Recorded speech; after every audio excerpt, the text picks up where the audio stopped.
নমস্কার বন্ধুরা, আজকে আপনাদের জন্য আমের খুব সুন্দর একখানা টক ঝাল মিষ্টি আচার এনেছি। রোদে দেওয়ার ঝামেলা ছাড়াই আচারটা বানাতে পারবেন। আসুন শুরু করা যাক। আচারটা বানানোর জন্য নিয়েছি 4টে কাঁচা আম। আমগুলো ধুয়ে মুছে নিয়েছি, তারপর ছাল ছাড়িয়ে লম্বা লম্বা ফালি করে কেটে একটা শুকনো জায়গায় রেখেছি। আমটার প্রতিটা ফালি এরকম সরু সরু লম্বা লম্বা করে কেটেছি। যে কোনো ধরনের আচার বানানোর সময় খেয়াল রাখবেন কোনো রকম জল না থাকে। জল থাকলে আচার তাড়াতাড়ি নষ্ট হয়ে যায়। এই টক ঝাল মিষ্টি আচারটা সারা বছর ধরে খেতে পারবেন। বানানোর পদ্ধতিটা ফলো করবেন, তাহলে দেখবেন আচার অনেক দিন ভালো থাকবে। আচারের জন্য একটা ভাজা মশলা তৈরি করে নিচ্ছি। আগে 1 চামচ জিরে আর 1 চামচ মৌরি নিয়ে গ্যাসে শুকনো কড়া বসিয়ে খানিকক্ষণ নেড়ে নেব। 2-1 মিনিট নাড়ার পরে খুব সামান্য পরিমাণ মেথির দানা দিয়ে দেব। আবারও একসাথে নেড়ে ড্রাই রোস্ট করে নেব। তারপর ঠান্ডা করে গুঁড়ো করে রাখব।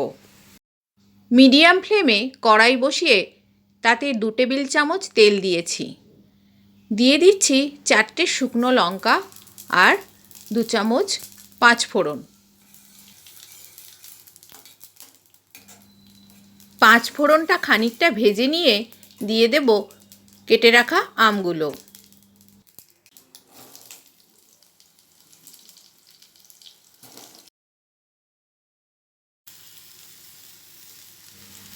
আমগুলো ভালো করে নাড়াচাড়া করে ফোড়নের সাথে মিশিয়ে নেব। শুধুমাত্র ফোড়নের ওপরেই আমটা বেশ কয়েক মিনিট ধরে নাড়াচাড়া করব। খানিকক্ষণ নাড়াচাড়া করার পর দিয়ে দেব এতে 2 চামচ পরিমাণ নুন। নুন মেশানো মাত্র আম থেকে জল বের হতে শুরু করবে। নুনটা আমের সাথে ভালো করে মিশিয়ে নিয়ে দিয়ে দেব 1.5 কাপ পরিমাণ গুড়। আমের পরিমাণ অনুযায়ী গুড়টা দেবেন, আর পরে টেস্ট করে দেখবেন মিষ্টি যদি মনে হয় আরেকটু লাগবে তো সেই মতো আবার অ্যাড করে নেবেন। গুড়টা গরমে গলে পাতলা হয়ে যাবে আর ওই গুড়ের মধ্যেই আমটা সেদ্ধ হতে থাকবে। এইটা একটু সময় সাপেক্ষ ব্যাপার, একটু সময় ধরে রান্নাটা করতে হবে। যখন গুড় দেবেন আঁচটা কিন্তু কমিয়ে দেবেন। গুড় আস্তে আস্তে গলে পাতলা হবে। এখন পুরো গুড়টাই গলে গেছে।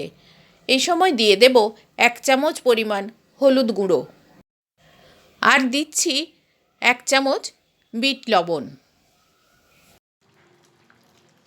গুড়ের মধ্যে আমটা ফুটতে শুরু করেছে। এখন আম সেদ্ধ হওয়া পর্যন্ত আর গুড়ের যখন চটচটে ভাব আসবে সেই পর্যন্ত এটা ফুটিয়ে যেতে হবে। গুড়টা 2 আঙুলে ধরে চিপে দেখছি এখনও বাকি আছে অনেকখানি। এখন গুড়ের কালারটা চেঞ্জ হয়ে গেছে আর আমটাও সেদ্ধ হয়ে মিশছে গুড়ের সাথে। এই সময় আপনারা একটু টেস্ট করে নেবেন নুন আর মিষ্টিটা ঠিক আছে কিনা। আমার টক লাগায় আরও একটু গুড় দিয়েছিলাম। গুড় দেওয়ার পর আবার খানিকক্ষণ রান্না করে নিতে হবে।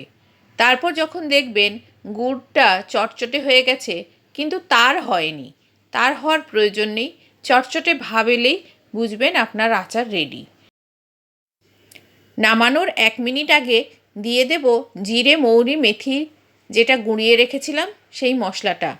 গুঁড়ো মশলাটা দিয়ে বেশিক্ষণ আর রান্না করব না, জাস্ট মিশিয়ে নিয়েই গ্যাসটা বন্ধ করে দেব।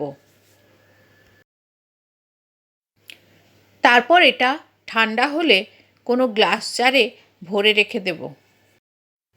আর কোনো রোদ দেওয়ার প্রয়োজন নেই। রোদে দেওয়ার ঝামেলা ছাড়া আপনার একটা সুন্দর আচার তৈরি। এটা খেতে ঝাল ঝাল লাগবে, টক মিষ্টি একই সাথে। আপনারা সবাই এই আচারটা বানিয়ে একবার দেখুন আর খেয়ে কমেন্ট করে জানান আপনাদের কেমন লেগেছে। আর আমার রেসিপি ভালো লেগে থাকলে চ্যানেলটিকে সাবস্ক্রাইব করবেন।